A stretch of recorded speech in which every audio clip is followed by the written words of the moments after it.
I've had a couple of thoughts, and one which I think may be interesting is certainly for me to have a conversation with you about. So the first, yeah, let me not start at the end, or let me start at the beginning of this train of thought. That would be better. Okay, the beginning of the train of thought is that with intelligence itself, so we have artificial intelligence, and then maybe we've got some idea of, you could have narrower forms of intelligence versus a broader, a general form, or more general forms of intelligence. Perhaps there's a spectrum. It's hard to know whether it's completely continuous or whether it's sort of there's some phase shifts in there, or so. It's hard to know because we're short on. We're actually not short on theories of intelligence, but we're short on a compelling and convincing and consensus theory of what intelligence actually is. And I don't want to get into sort of what is intelligence, but one thing that seems clear to me is that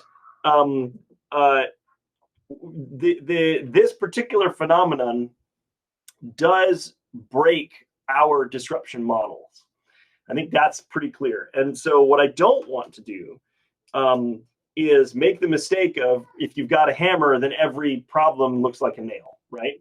You need to have better discipline and more humility than that, right? And so I don't want to, say, oh, well, we've got this tool and it works in all these other situations. Let's force it to work in this situation. I think there's better rigor and integrity intellectually to saying this probably won't work or fit into our models. It breaks it. So that's one place where I've landed is that this is probably a phenomenon that is just beyond beyond the tool that my team has got and uses, and that we would be probably fooling ourselves if we tried to apply it to this particular situation, because fundamentally intelligence is so different than other phenomena. And we talked briefly last time about intelligence is perhaps distinct in some important ways from knowledge. They certainly interact, but it may be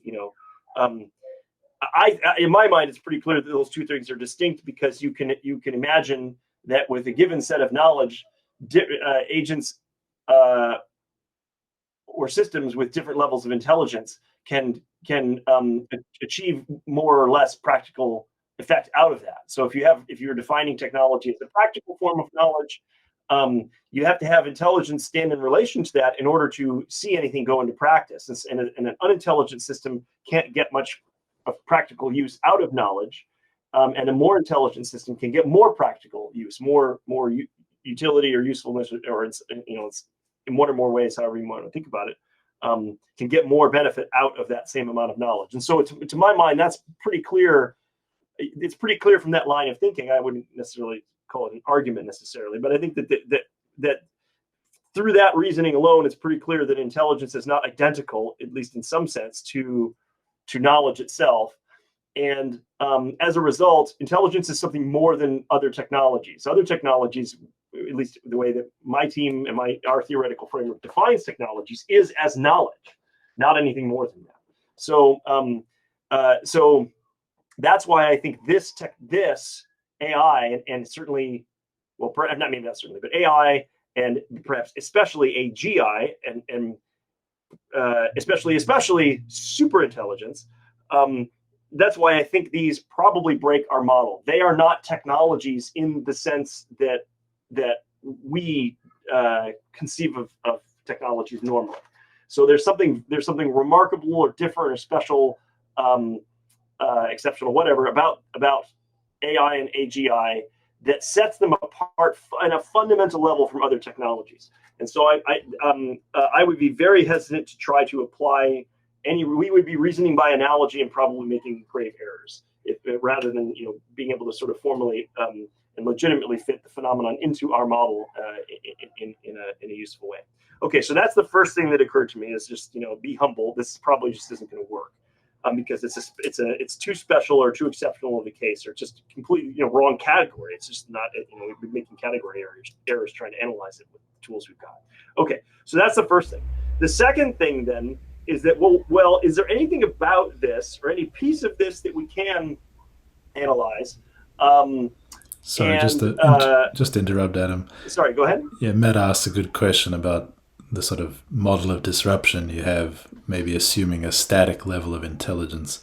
I'm not sure that's necessarily true, is it? But it's just that you don't really, intelligence isn't there. You conceptualize knowledge and technology as being the same thing, and that is something like the measure of the efficiency with which you can achieve transformations of the physical world that are desirable. And it's just not a, intelligence just doesn't play a role there. You could say it's kind of to do with the production of knowledge, which is somehow in the black box from your point of view. And knowledge arrives and then something happens. Knowledge arrives and then something happens. But the, in some sense, I mean, yeah, maybe this is I mean, the kind of in the models that we have, intelligence doesn't have any. It doesn't. I mean, you could say that we assume there's some background level of it or something like that, but it doesn't actually play a role. There's no quantity in any of the models that intelligence holds or anything like that. If anything, we're probably using other quantities that sort of are either proxies or sort of loosely capture some elements of intelligence, and those quantities are things like capital and costs, right? I mean, in some sense, large aggregations of capital inside, organizations like governments or corporations, and the deployment of liquid capital in the form of financial assets like cash and investment and minimizing things like costs. So I think intelligence, some background level of intelligence, is embedded in those quantities, but it's not a separate and distinct quantity that we have in the model anywhere in our framework. I shouldn't say model, in our framework anywhere. Yeah, I'm wondering if, I mean, as Matt points out, if intelligence isn't in the model, then lots of intelligence can't break it. But maybe one way of thinking about it, I'll see if you agree, Adam. I'm writing something on the board. So you kind of think of disruptions as, well, you do think about multiple disruptions happening simultaneously and interacting, but fundamentally, in any given domain, say energy, you think about there being a discovery or an increase in knowledge, and then that plays out more or less as a fixed contribution, right? So there's kind of technology, and then it improves in a feedback process, but in some sense there's an overall kind of chunk of progress that happens, and then that leads to a single S-curve, and then maybe a generation later, say, there's another S-curve that's to do with that same domain, say energy. But if the underlying process that's generating the knowledge is itself being disrupted, then you could imagine that these S-curves kind of approach one another, so that there's a kind of indistinguishable merging of many disruptions, and that's maybe in aggregate not something that's subject to your models, because it, if you're undergoing, still experiencing the transition from the first chunk, and then the second chunk arrives, you're kind of adding together these two curves, and you'll get something that's much more rapid. Well, yeah, I mean, and in any given domain, this is, you have people like Kurzweil who often claim this. I'm not sure I see a whole lot of real world evidence to support the claim, but Kurzweil, I think, popularized the idea that you have a succession of S curves and they overlap, and then this produces over time at a sort of a lower resolution view a continuous exponential growth, sort of an overall acceleration. And I honestly don't believe the evidence supports that all that well in any given domain.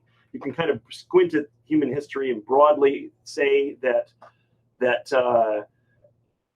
technological progress is accelerated overall, and so maybe if you add all conceivable S curves together, you get some sort of aggregate that looks like continuous constant acceleration of the pace of technological progress. But even then, we've had long quiescent periods.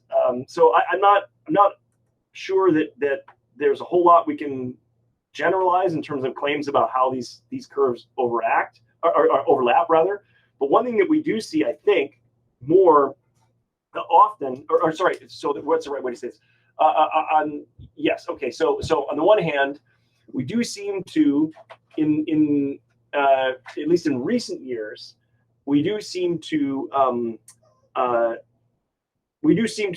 be seeing the S curves proceed through their course in a shorter time period. Where they once might have happened over several decades, now they can happen within a single decade, and in a way that they didn't in the past. And so there's something to be said for these the actual time, some time compression happening in terms of how fast a given S curve will occur. And then on top of that, I think we also see more progress happening in more domains simultaneously, and so we have more potentially overlapping S curves, not just within a single domain, but interacting across multiple domains.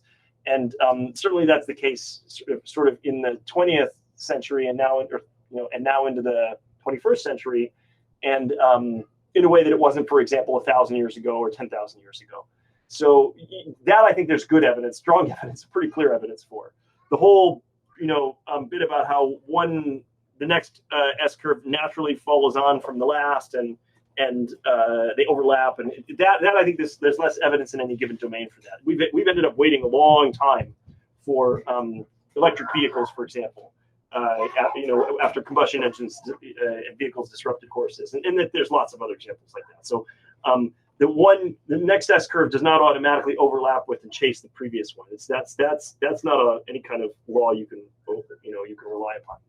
But one thing that does occur to me here is that the compression of all of this, that might be something that stands as a proxy for intelligence, right? So if you're, but again, it's hard to know. I mean, how do you? That's pretty strongly perhaps correlated, or even not that much different to just accumulation of capital, human capital, and other forms of capital,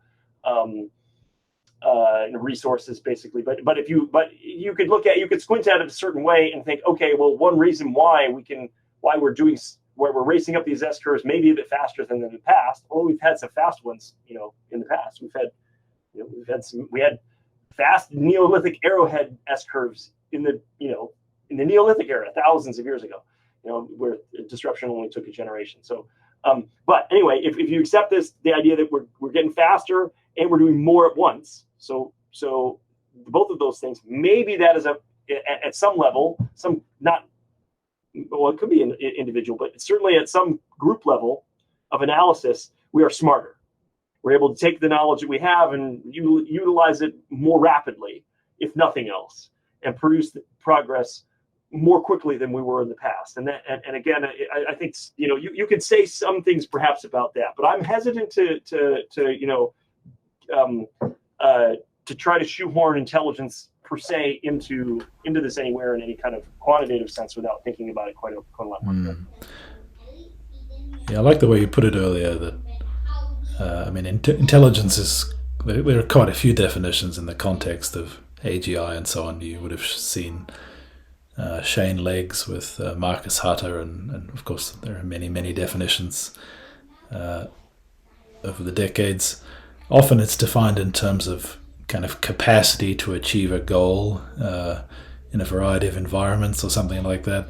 I don't really like that definition. It strikes me as circular in some essential sense. But I think I prefer actually the way you described it earlier, as the kind of degree to which you're able to extract information, or how did you put it? Extract something from knowledge or do something with knowledge. That's kind of related to the scaling exponents that we've been discussing in the context of large neural networks, in which, the scaling exponent is literally given an order of magnitude increase in data, how many orders of magnitude do you increase your ability to make predictions, to generalize outside the training set? That ratio is the scaling exponent, and that's sort of clearly related to the notion of intelligence you expressed, and I would be inclined, I suppose, these days to think about intelligence as being a kind of measure of that scaling exponent. So maybe just to write up a formula on the board. I'm not sure it's exactly what we want to talk about, but so the scaling exponents or the scaling laws look like this. So where G is a measure of generalization error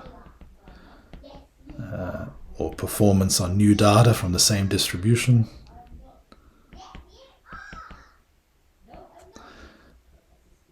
This is the size of your data set.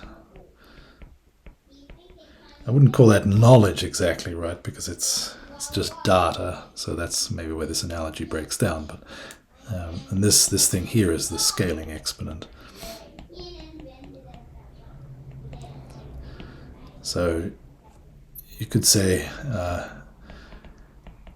yeah, I'm not, okay, I'm sort of going to disagree with myself now, but I'll finish making this point. So you could say that a more intelligent system can more rapidly see the point of the data, right? You're given data, the more intelligent you are, the more quickly you can recognize whatever structure is in it and use that to make predictions. And that rapidity is measured by the slope on this log graph.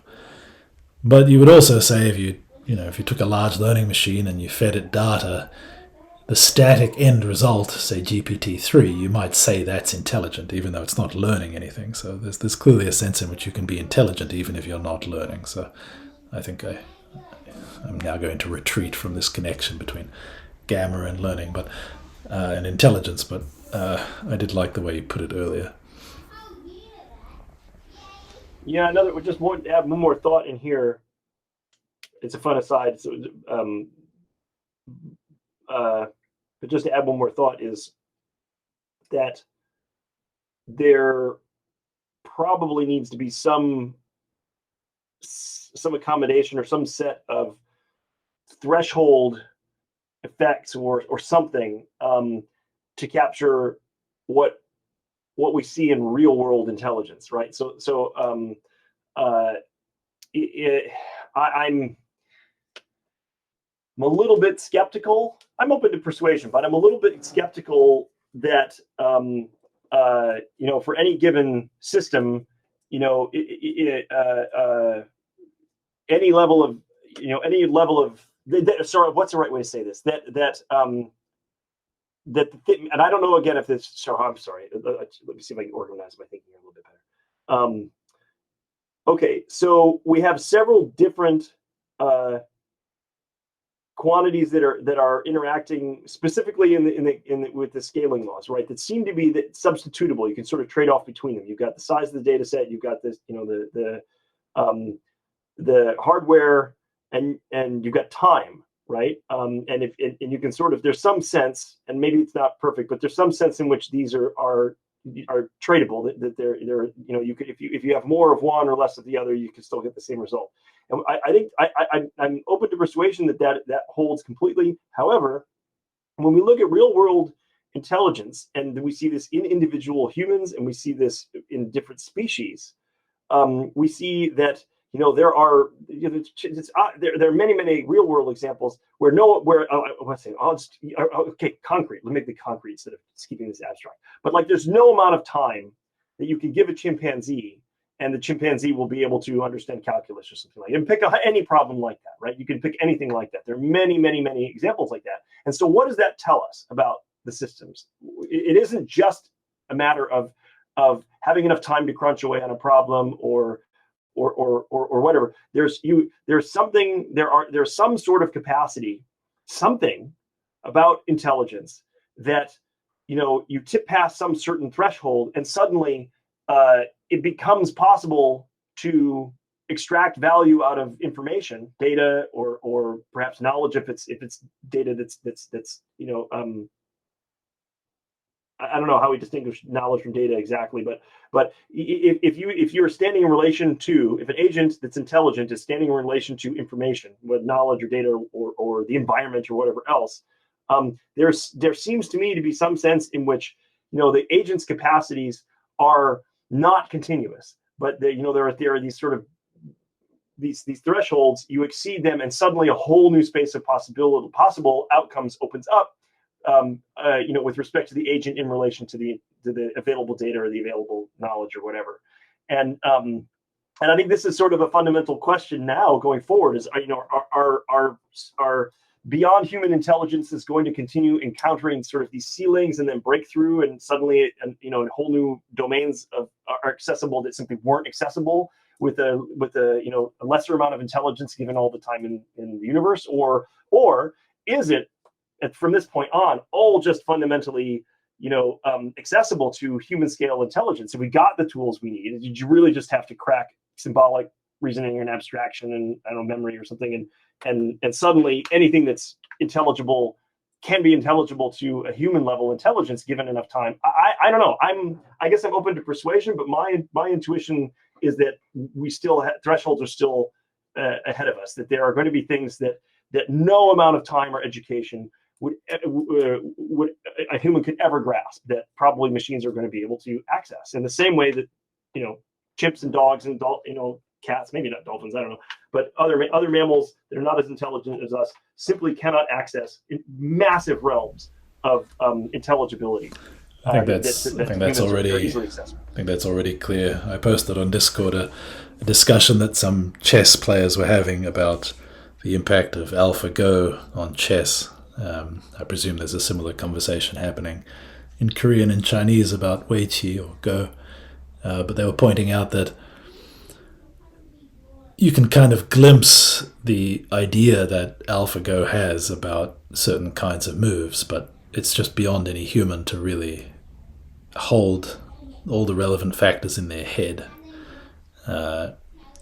So you might have thought, and many people said in this over-optimistic fashion that will repeat again and again in every domain of human affairs over the next couple of decades, where the first time an AI is able to do something, people they have a moment of private despair, but they hide that with a veneer of excitement about the possibility of collaborating with machines and how great it will be. That's the headline, and then as time ticks by, everybody within the domain quietly comes to realize that, well, there's some things we could learn from the machine. Okay, we learned move 37 was not bad, and in Weiqi, and then in chess there's some other ideas that we can also appreciate, but that's clearly kind of like a very superficial set of ideas that are within our grasp, and then the machine is actually doing a whole bunch of other very deep, clever things that no matter how hard we try, we just can't quite wrap our heads around. And then people settle into a kind of, as they have now in Go, is my impression, I'm not an expert, but settle into basically accepting that the machine is better than any human will ever be, and we'll just never really get what it gets. We've extracted what value we can out of the low-hanging fruit of the simple ideas it sort of shows us that we can get, and maybe over time we'll get a few more, but people steadily just revert back to not really expecting to learn a lot from the AI. And I think that should be the default expectation, that there will be a band of some stuff that we'll immediately see as soon as we turn the machines on, that we'll get, and we'll feel very excited that we're keeping up and still relevant. But I think it'll be very short-lived, as it has been in chess. Yeah, I certainly agree with that. That's my intuition. Although it's that's all it is an intuition. I've heard several very, very bright people who I admire and respect a lot. Sean Carroll is an example of one person I've heard say this, and I think David Deutsch is maybe another one. Those are two people who I like pay attention to their work and read their books and that kind of thing as an interested layman. But both of them have voiced this idea in the context of talking about artificial intelligence, that it won't be anything more than what humans are already. And there's sort of a faith in the idea that we have discovered the fundamental tools of thinking, and it's just a matter of applying them. And if we had long enough or a long enough time to apply them or something like that, then we would achieve, there's nothing fundamentally new that something more intelligent than us could conceive of or so forth. And I don't really buy that. I think David Deutsch's argument is more that there's going to be human and machine symbiosis. Sean Carroll seemed, if I remember it correctly from the conversation, I was sort of surprised to hear that. But one thing that struck me is that he's, for any, I think it's possibly a risk for hyper intelligent humans, and he's one of them, and you guys, mathematicians, are often in that group, and physicists, and the very, very, very brightest human beings are at a risk of thinking, well, I can understand anything. It's a matter of applying myself, and that's probably true. But it's not. It's not true. Carroll, it's not. It's not true for him either. I mean, there are parts of math that. Okay, I suppose I could probably tell myself that many domains of mathematics, or all domains of mathematics, with sufficient study, I could kind of get to some level, but nobody can read like the work of von Neumann or even Kontsevich or or Grothendieck or some of these people and think. I mean, there is no way that I'll ever be able to occupy the same depth of understanding that they do. Any particular output, I guess I can wrap my head around, but that's not the same thing, right? That's not the same as being able to really follow what they're doing. There is such a thing as individual humans, which are just really beyond even the brightest of their peers. To imagine that this isn't the case is a form of hubris, and Sean Carroll isn't that bright. I don't buy that for a second. Well, I tend to agree with you, but and appreciate that. That's I think that's a healthy perspective, and that realistic humility is appropriate and decent, of course. But I've certainly seen it in my own life, in painful ways, with my daughter and that kind of thing. Now, acutely painful, but I think that it's for us mere mortals, we are often in awe of people who are experts in other domains, and we're just satisfied, we're content to say, well, that's just something I could never do, no matter how hard I tried. In the same way that I'm never going to be able to dunk a basketball. I could train my entire life and I'd never get anywhere close. So I suspect that there are at any rate astonishing heights to be reached, and whether or not it's sort of a continuous climb or whether it's sort of a more punctuated ascent. Maybe from this point on, I don't know. I mean, maybe from our perspective, it doesn't matter all that much, but maybe it does. I don't know. And this is, I suppose, the big question that's relevant in the near term for us now, near term being like the next 10 to 15 years, because I thought it wasn't going to be for 30 to 50, is there some sort of key threshold effect moving to a general intelligence, generally intelligent systems from narrowly intelligent, or I guess a better way to say it would be maybe not narrowly super intelligent artificial systems. So right now we have artificial intelligences.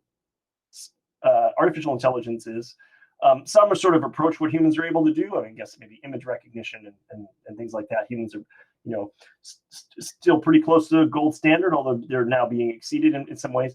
And then there are ways in which, humans are already just not even a rounding error in terms of how being anywhere close, right? I mean, if you raw calculation and memory and speed, and there are a bazillion ways in which narrow artificial intelligences are super intelligent by any conceivable view. You couldn't possibly argue that your computer is not super intelligent with respect to humans as far as mathematical calculating speed goes, or memory goes, or any of those sorts of things. And so the question in my mind that's relevant in this context is,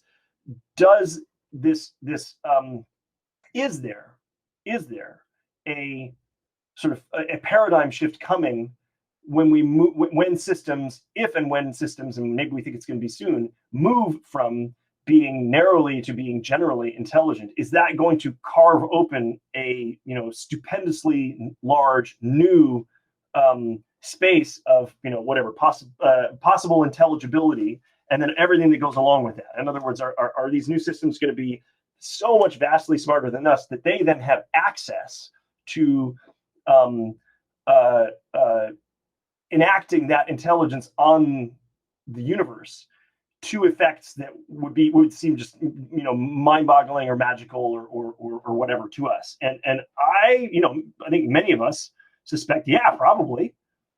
Why not? I mean, it happened with humans with respect to other animals. Why shouldn't it happen again?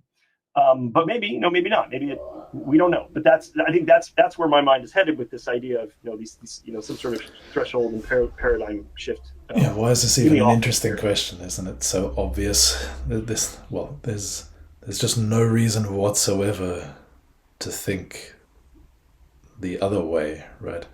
I don't even know what you'd have to think to believe that. You'd have to think that, like, somehow humans are universal Turing machines or something, and that was the key threshold, and that once you're universal in principle, I mean, I suppose that's probably what is behind what David Deutsch is saying, although I don't know, of course, but you could imagine the argument that, well, okay, any understanding a super advanced intelligence has, they can write it down as an algorithm, and then I can sit there and I can shuffle symbols around blindly like an idiot and believe their calculation if they give me a proof. And that's true, but that's not relevant. I mean, that's not understanding or intelligence. It's just, it's just saying a pocket calculator can understand any proof that, the most brilliant mathematician writes down, because it can, it can just check the calculations. But apart from, I don't see any reason. What principled reason is there to think that humans are at some kind of maximal point? I don't even think this is a serious argument. Maybe another. I try to steelman the view there. Maybe another way of looking at it is that human beings are in some fundamental sense different than all other animals that have come before, that have preceded us. All other organisms. All other organisms have intelligence of some sort. One could say, you could argue that even plants and microorganisms and so forth. Right the way up, and then I suppose you could also argue that human beings have made some fundamental leap, and you could argue it's something to do with language and symbolic reasoning and abstraction and the ability to quantify and remember, all those sorts of things. I'm just steel manning this. I'm not saying this is my argument. I'm just trying to steel man it, and then from that, if you agreed with that. If you agreed that sort of humanity has made a fundamental leap relative to everything else, then you could also follow on to say that is the only leap to be made, and there are no others ever to follow. In which case, from here on out, it's just a matter of speed up, basically. Doing the same things, but just able to do them a bit or a lot faster. But no additional fundamental leaps are necessary, or perhaps even possible. Maybe that's where these guys are coming from. I don't know. I agree that that's the crux. I think it's like, is there some qualitative architecture improvement to be made, or does it just not exist? But it's kind of a moot point, because I think this scaling up the speed and the scale of the intelligence is like enough to reach a point where the system running on the same architecture but scaled up is like vastly more practically like effective in terms of its intelligence. So I think it's really going to be really hard to resolve that other question, but it might not matter, because speed up is like effective enough. Matt, I agree that we already see this, right? We already see this. A human being, unaided by thinking machines, unaided by computers, unaided by writing, for example, whole domains of activity, of accomplishment, of achievements in terms of manipulating the world, transforming the world around us in various different ways. Those are completely unobtainable unless you have those tools in your hands, even as a human, right? And if you didn't have any way to remember things or do calculations with the assistance of pencils and papers and slide rules and computers, you can't. It would just be impossible. It would take too long, even with with human level of intelligence to design machines that fly and rockets that get to the moon and so forth. It would be impossible. And so we already see that just by adding a few tools that help us speed up or scale up our existing intelligence, we have opened domains that were completely inaccessible in the past. So I see that sort of as a similar kind of thing. It doesn't really matter. It's for all practical purposes.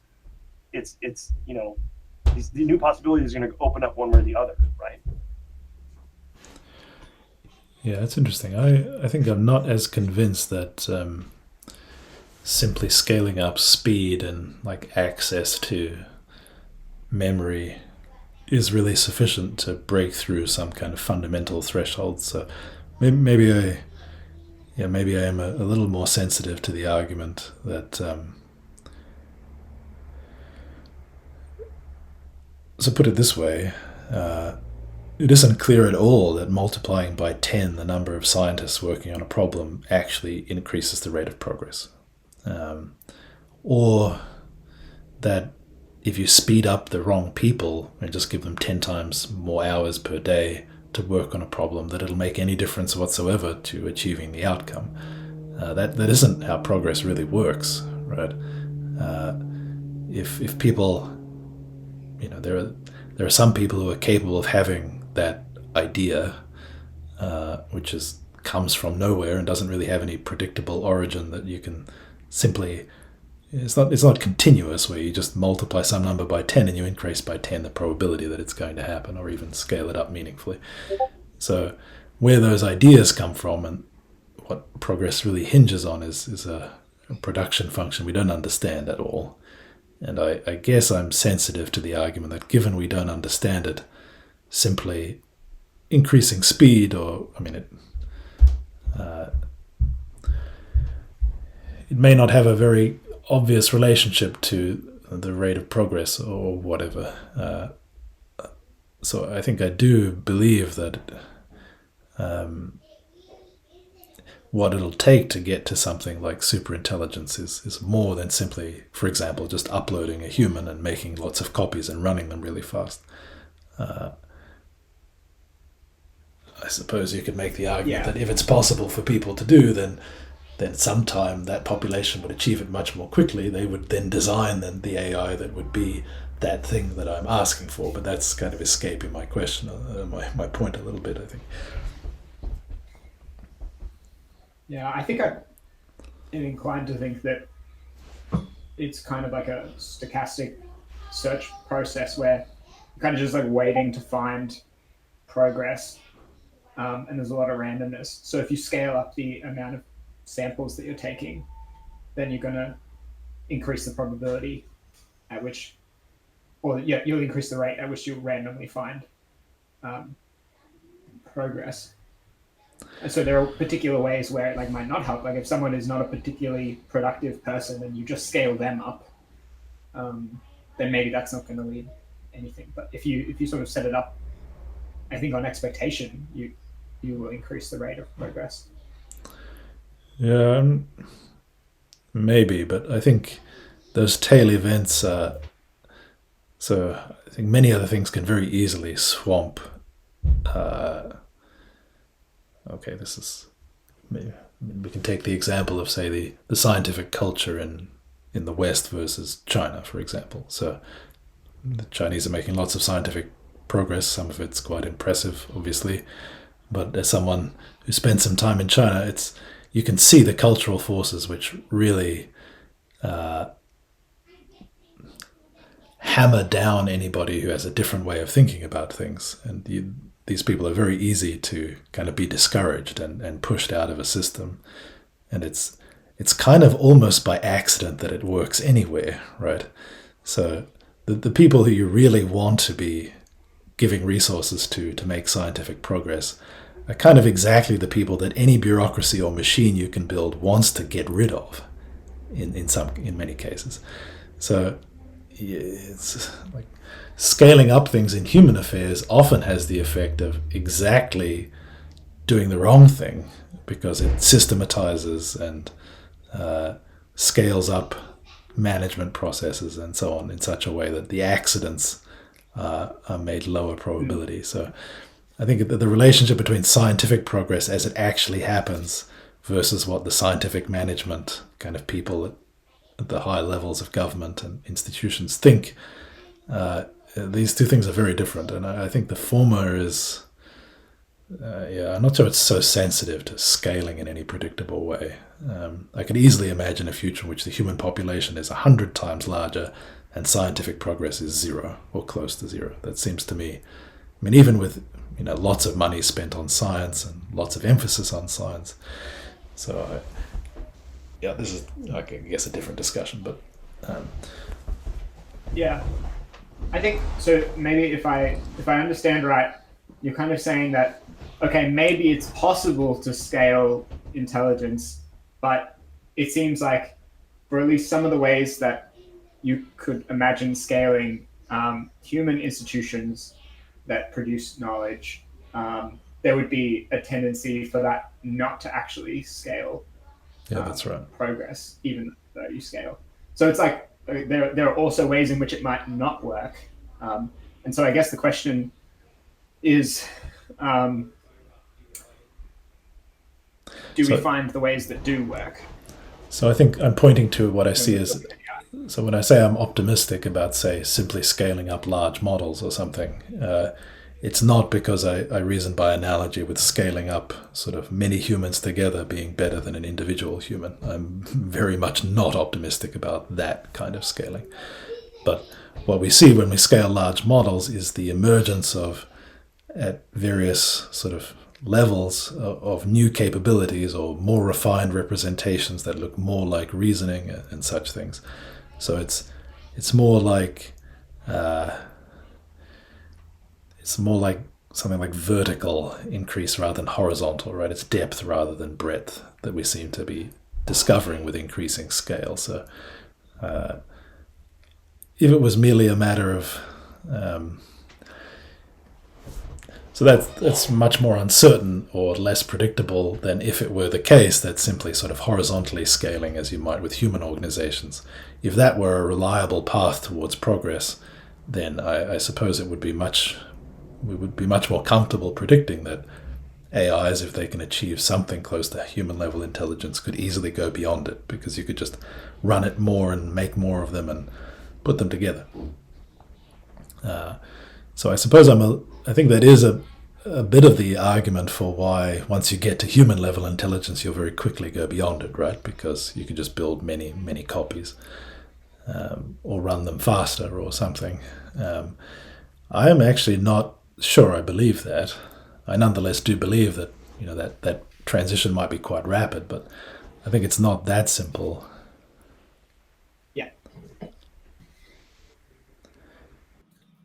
I agree. But this, speaking of reasoning by analogy here, a couple of analogies come to mind. I don't know how well they hold, but maybe they might be, maybe they might evoke some interesting thinking. One is that the amassing some quantity of some quantity that creates some background condition which allows, I think, Matt, as you mentioned, sort of increases the likelihood that otherwise stochastic events will happen at all, and then will happen perhaps more frequently. The analogy that comes to mind there is something like temperature, right? So if you raise the temperature of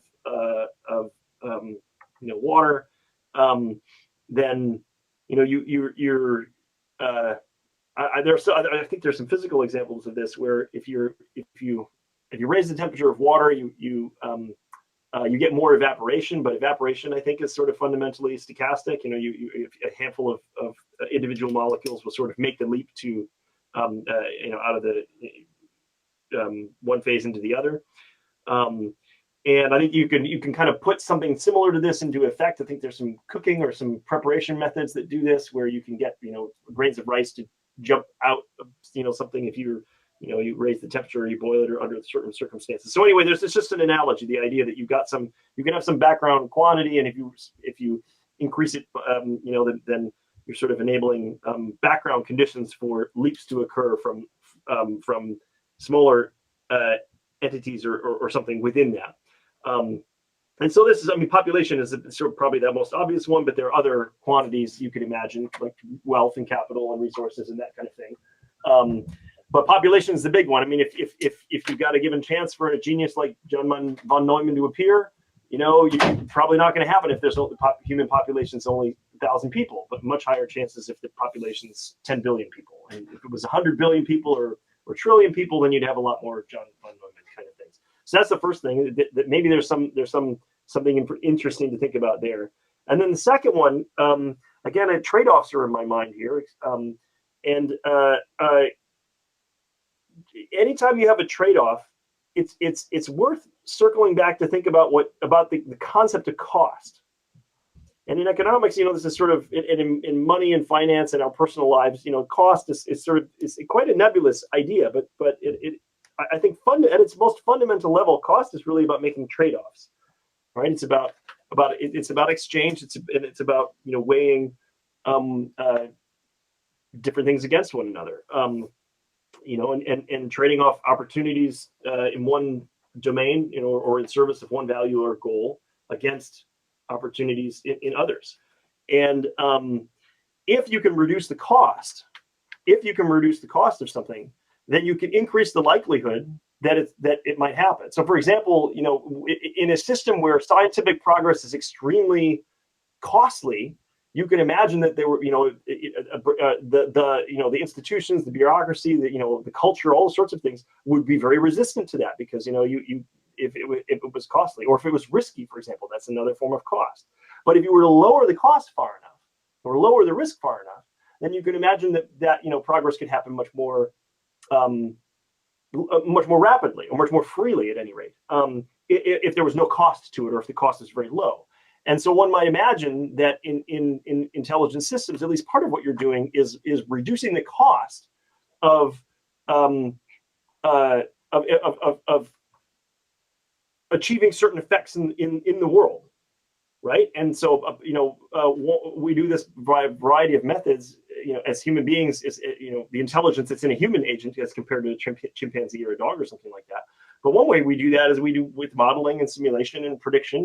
We're able to drastically reduce the cost of experimenting on the physical world around us, because we can just do it in our head very quickly, no risk. You just imagine, you use our imagination, and then the smarter ones of us don't necessarily get killed in the process of trying new things in the world around us. And so those are two sort of ideas that just occurred to me while I was listening to you guys. I don't know if any of that's helpful at all, but yeah, I think this on a topic as hard as this, I don't know any other way to proceed than simply talking and for a long time, and then hours and hours later there's an idea, and then that's all you remember. But that's the way to do things. I have a slightly more formal take on the discussion of speeding up by scaling. I wonder if that's interesting, if I can put up on one of these boards. Yeah. So I'll use this one over here. I think the idea is something like, let's say you have a population. So I'm going to call this case 1. It's some kind of baseline of scaling. Let's say you have a population. I'm just going to draw 5 dots to represent like 5 people, but this might be 5 billion people. I don't know. And they produce according to some kind of stochastic process, and maybe how much they produce follows a distribution that looks something like this. Then if you wanted to try and increase the amount produced in reality, which is going to be a sample from this distribution, and you have access to an ability to scale resources, then as a baseline, what you could do is you could augment your system with another identical population doing the same things but with different random seeds. So they also sample from a distribution. It's the same distribution, but then as an extra step, you say, what was the point that was sampled here, and what was the point that was sampled here, and then you take the maximum of the two, and that will follow a distribution that has shifted up, as long as these distributions are not Dirac deltas, as long as they have some variance, non-zero, then the maximum of the two random variables is going to be distributed according to a slightly increased distribution. So that's like a baseline. And then, so one of the things Dan was concerned about is like, okay, well, if you double the amount of scientists, maybe what actually happens in reality in human societies where this happens is that you just end up with lots more bureaucracy. You end up changing the way in which people do science, and it actually, instead of having like this kind of parallel experiment, you end up with something where you have 10 dots, but they're kind of each suppressed, and the overall distribution goes down. And in that case, you're kind of not beating the baseline. And the question of designing something to scale is the question of sort of, can you do better than this baseline? Can you find a way to integrate the two societies? For example, what if you imagine this was like two different planets and they were able to communicate between each other about their discoveries? Is there a way you could set that up so that then the incremental progress they made on the way to the overall amount produced was kind of bootstrapped, not bootstrapped, but like shared, and they could build upon each other's work? And that might lead to a situation where you've scaled productivity more than the baseline, or it might not, because maybe they'll just find other things to do with the communication channel, and it won't lead to more progress. I'm not sure. That's like a question that you can then ask about a particular scheme that you have for trying to use the resources, the extra resources. Does that make sense? Yeah, I think that is useful. Yeah, so you kind of, that's a form of institution design almost, right? I mean, you could say that, well, why don't humans do this already with their scientists? Divide them into groups small enough, don't let them communicate. That's the kind of idea of institutions and management and units, but in practice, it's, I suppose, different planets is maybe a good idea. Yeah, I think we're going to have to kind of wrap up there. I'm just looking at the time. Yeah, I wonder if did you see those articles that I sent you, Adam, that were looking at kind of quantifying timelines for progress based on timelines for compute and scaling laws and so on. So I wonder if over the coming weeks we could maybe shift to talking a little bit about those, unless you have other ideas.